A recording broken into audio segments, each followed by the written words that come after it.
माई के पूजा पाठ हो गई। अगर माई के पूजा हो गई, अगर बाबू के उम्र ना हो गई तो बड़ा बेकार चीज हो। कनिष्ठा बाबू के भी हो जाए, वही में सावन वाली महीना में देवघर में कितना भीड़ लगेला। कौनो दुल्हन कहत या मास्टर का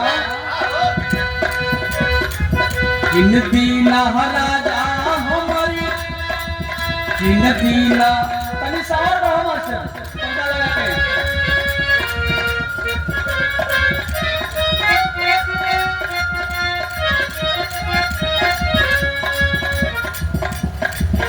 इन दीना साड़ी हमार गेरुआ कलर के,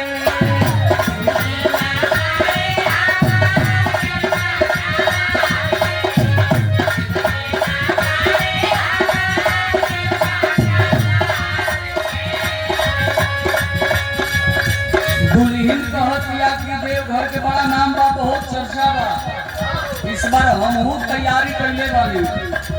दुल्हन कहतिया इन दीना सारे हमार गेरुआ कलर के,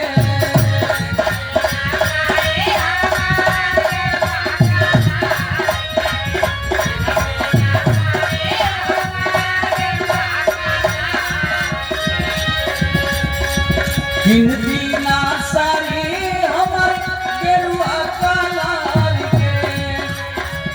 अरे हम चलब राजा जी पूजनमा देव भार के,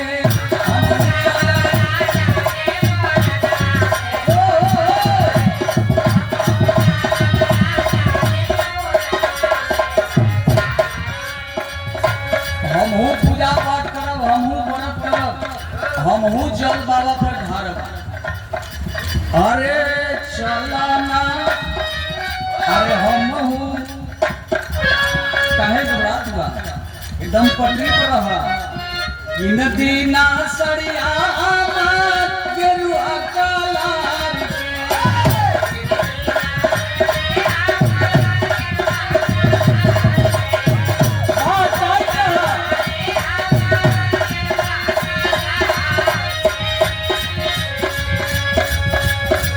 हमहू कवरिया कानब बलम देवा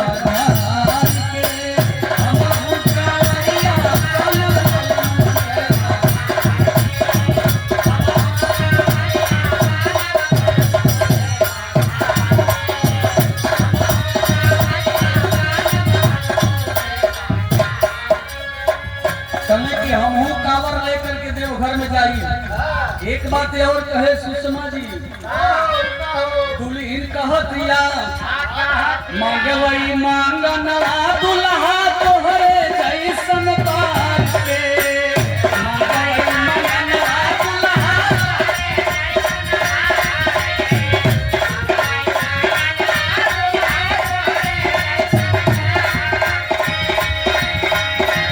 मांगे वही मांगना दुल्हा तोहरे जैसन पार के, हमहू कांवरिया बनवई राजा,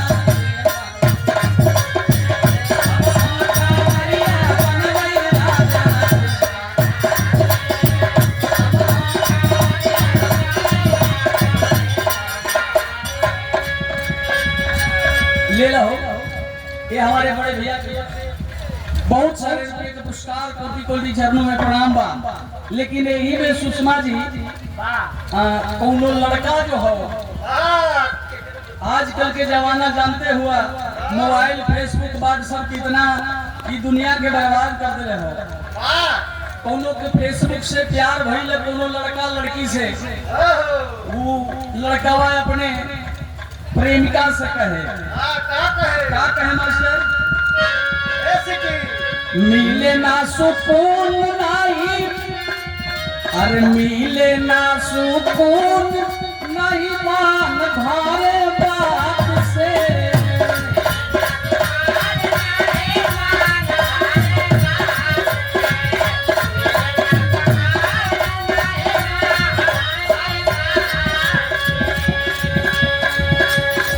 लड़का सुषमा जी कहता कि आजकल बात कैला से कोनो फायदा न हो, कुछ न कुछ आओ मुलाकात कर जाओ। सपना लड़का सपना देखता सपने में कहता मन में सुकून आई, मन में सुकून आई मिला ताके बात में।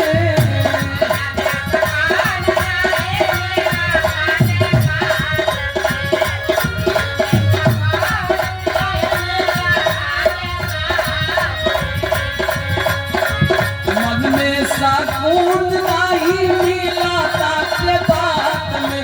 अरे मनवा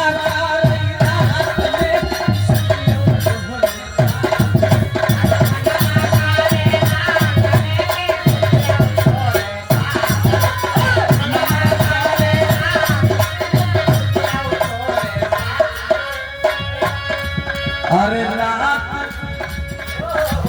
अरे हर